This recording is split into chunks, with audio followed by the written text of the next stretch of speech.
And welcome to another exciting episode on Nutri-Med online clinic, anchored by my humble self.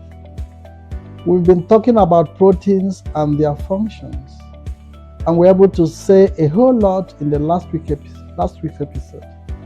In this week, we are going to finalize on the functions of protein in our body. Remember, we talked about protein as a very vital and of primary importance to the cells and tissues of the body. Because of their various functions, we are taking the protein requirement very seriously. And so we are talking about the remaining functions of protein. We want you to follow us on our social media handles by listening to the remaining aspect of this episode, which will take us into talking about protein as a storage organ. Protein can also be used for growth and maintenance because the body is growing. Some protein cells are dying, more ones are built up. There should always be a balance. But you see, in infections and diseases and maybe people recovering from surgery, more of the proteins are broken down. So the person needs more protein to be able to be there. In physiological situations like pregnancy and lactations, more proteins will be needed. So again, for growth and maintenance, depending on your state, protein plays a key role in growth and maintenance. Protein can act as a regulator of acidity in the system. The acid level in the body ranges from 2 to as much as 14. Now, for instance, in the stomach, the acid pH is 2. And in the blood, it's about 7.4. Now, if there is a slight shift in the acidity of the body system, there's always a problem. So protein acts as a buffer that will now bind to acids to make sure that the homeostatic balance are maintained. So you see, again, protein is there to make sure you don't have excessive acidity or alkalinization of your body system. It must fall within the range that is optimal for these eggs and the chemicals to work. Now again, protein can act as a fluid regulator, fluid balance, because protein can actually absorb water. Now you find out that in people that are malnourished, have protein malnutrition, for instance in kwashiorkor cases, you see that their legs are swollen because they are deficient in protein. So you see, in all this, protein is performing a function. So if you, for any reason, lack protein, you are now having issues. How do we fight infections? We fight infections when proteins called immunoglobulin are produced by the body to defend you. The way you have an army defend the country is the way proteins defend the body system. They are defending the body system from aggressors. The aggressors are infectious agents, bacteria, viruses, parasitic infections, any kind of infection. So when the protein is there, the protein now provides the body and boosts the immunological systems of the body. And when they boost the immunological system of the body now resists infection.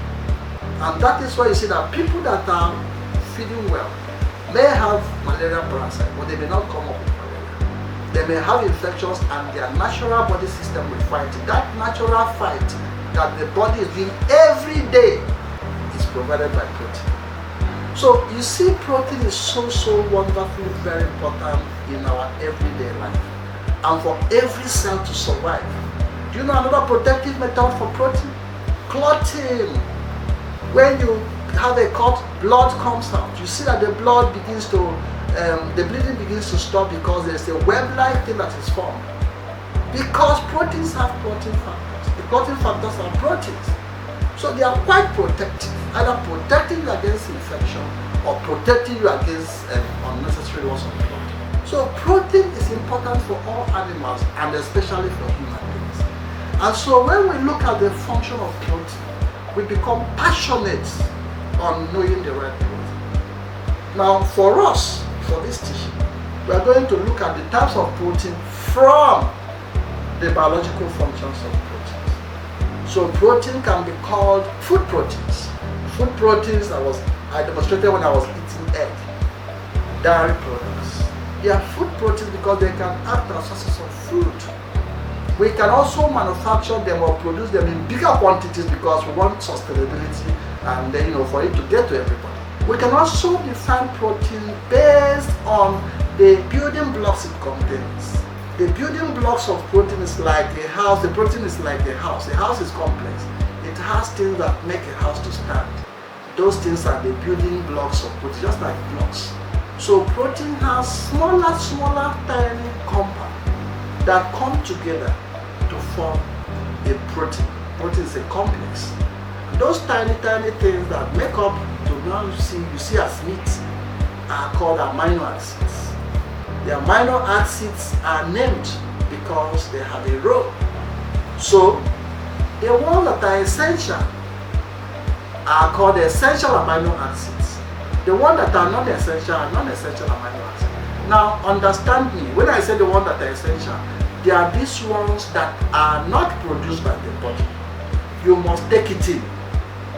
So the essential one there means that you must take it from food. It is essential you take it in. That's the meaning. Because the body cannot produce it. And when you don't have it, you have a lot of problems. When a food contains these essential amino acids, they are said to be a complete protein. It must contain the essential amino acids and the content must be in the right quantity.